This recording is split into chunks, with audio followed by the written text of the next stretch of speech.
আসসালামু আলাইকুম প্রিয় বন্ধুরা, রমজান মোবারক।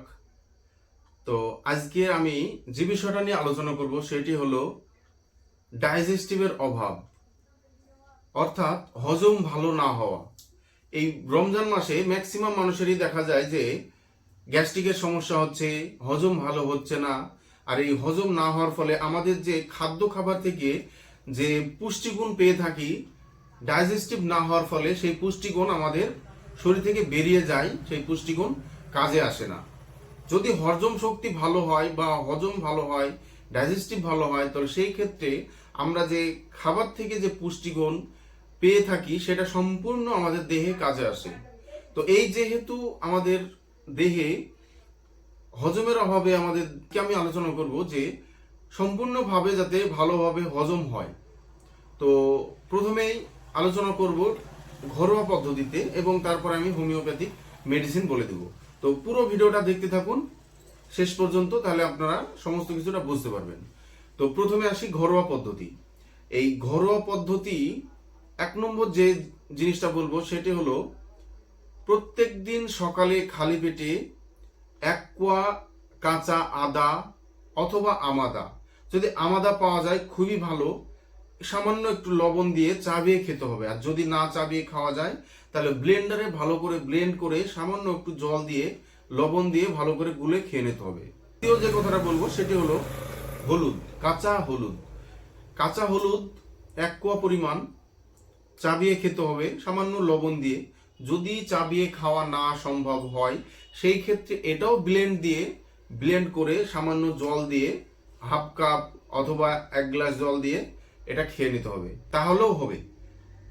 যেদিন আদা খাওয়া যাবে ঠিক তার পরের দিন হলুদ খেতে হবে, আবার হলুদ যেদিন খাবেন ঠিক তার পরের দিন আদা, এইভাবে 15 দিন খেতে হবে। যেহেতু এখন রমজান মাস চলছে তাই সকালবেলা এটা খাওয়া সম্ভব না, এটা ভোরেও খাবেন না, ভোরে খেলে অসুবিধা হতে পারে। তাই এটা বলবো এরপর অনেকটা সময় পাওয়া যাবে ডাইজেস্টিভ হওয়ার জন্যে, তাই তারাবির পর এটা খান। যেই রাত্রে আদা খাবেন ঠিক তার পরের রাত্রে হলুদ খাবেন। এইটা 1 মাস কন্টিনিউ করেন, তারপর দেখবেন যে খুব সুন্দর ডাইজেস্টিভ হচ্ছে, লিভার ফাংশন ভালো হয়ে যাচ্ছে এবং শরীরের রক্ত পরিশুদ্ধ হয়ে যাচ্ছে। যদি কোনো টক্সিন থাকে আমাদের লিভারে সেই টক্সিনও বেরিয়ে যাবে। এটা খুবই কার্যকরী।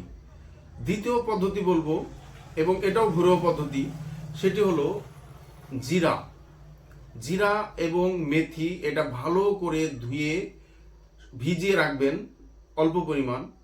সকালবেলা সেটা শুধু জলটাও খেয়ে নিতে পারেন, আবার যদি কেউ মনে করেন সবটাই খাবো তাহলে এটা ভালো করে ব্লেন্ড করে সামান্য একটু লবণ দিয়ে এটা খেয়ে নিতে পারেন। এটাতেও কিন্তু খুবই কার্যকারী একটি লিভার ফাংশন ভালো করার এবং ডাইজেস্ট হওয়ার জন্য খুবই সুন্দর হজম হয়।